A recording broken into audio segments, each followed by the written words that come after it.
outer ear or external ear, middle ear, inner ear or internal ear. So, outer ear or external ear, auricle, external auditory canal. Where does it stop? At the tympanic membrane. The tympanic membrane would be right here. And again, so it doesn't, so I can actually fit it where it would actually be. So there's the tympanic membrane at the end of that auditory canal.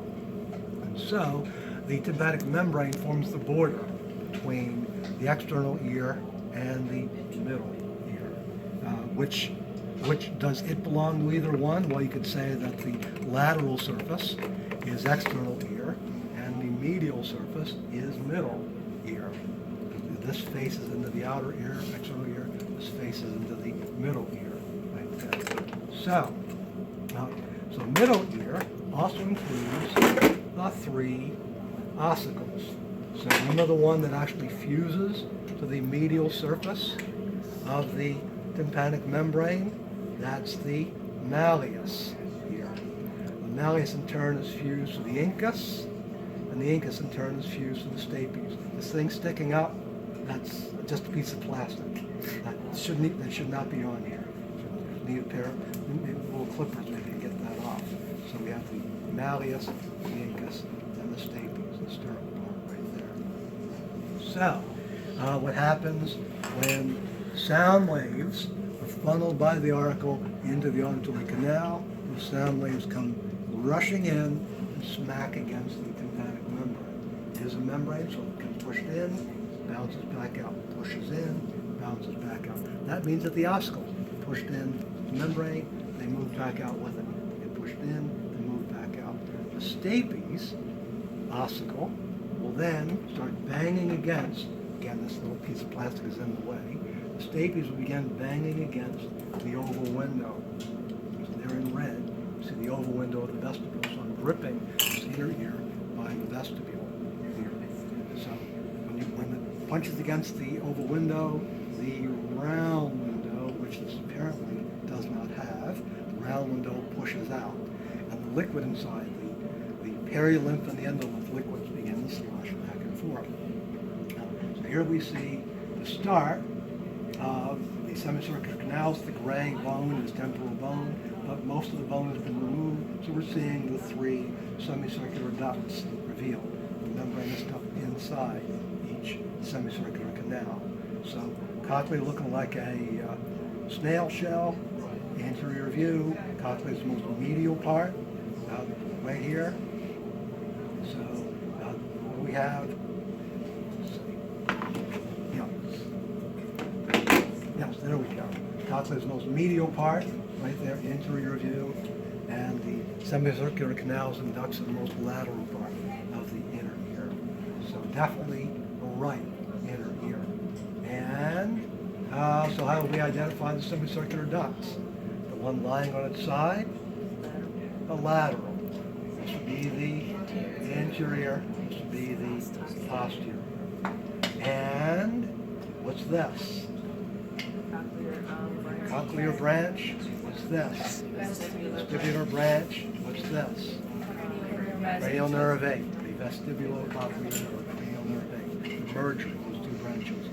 The action potentials that travel along cochlear branch axons, they will lead to the primary auditory area, sense of hearing.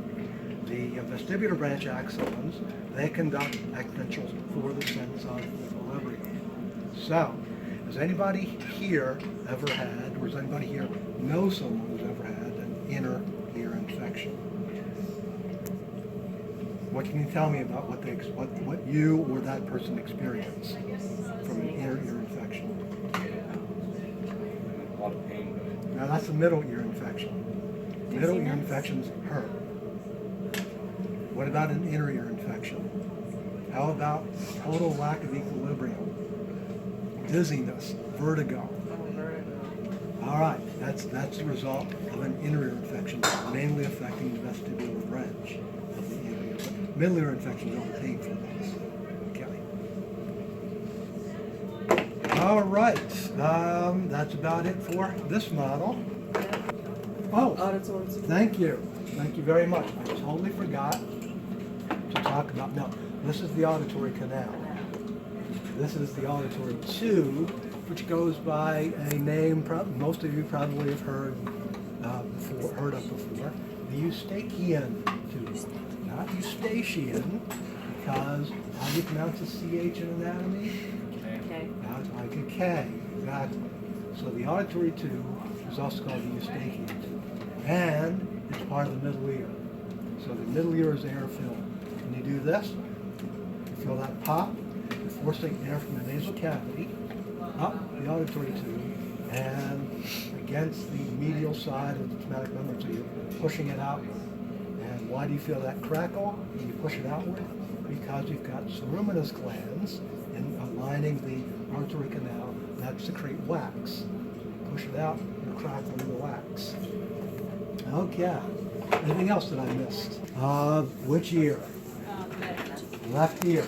So my left auricle, its left auricle. External or outer ear. So we go into the external auditory canal, left external auditory canal, and come into the lateral surface of the tympanic membrane. It sounds like you funneled in to that canal by the auricle and would strike the lateral surface of the tympanic membrane. Widened out, lateral surface of the tympanic membrane, medial surface. We see two of the three ossicles. So the one that's fused to the tympanic membrane is the malleus. The malleus in turn is joined to the incus. And the incus should be joined to the stapes. So the separation of incus and stapes, that's a mistake. That's misleading. So the three ossicles are fused to one another. The stapes does not fuse to the vestibule. So they've got it glued to the oval window of the vestibule. The stapes is joined to the incus, like so. So when sound waves strike the tympanic membrane, the membrane and the three ossicles get pushed in, fall back out. Pushed in, fall back out. So the stapes starts tapping away at the oval window of the vestibule. This one does show the round window, although not incredibly clearly. There's the round window. The oval window is covered by the stapes on this model. So stapes hits oval window, round window bulges out, liquid inside, hairy, and then the lymph begins to move back and forth. So, cochlea, anterior view, the most medial part of the inner ear, semicircular canals, anterior view, most lateral part, so left inner ear. So here we have this lying on its side, semicircular canal, the left. Lateral. Anterior. Posterior. You don't see the duct here, you just see the temporal bone, semicircular canals. And what am I gripping, what am I specifically gripping now? The vestibule. Vestibule, exactly. This is the vestibule here.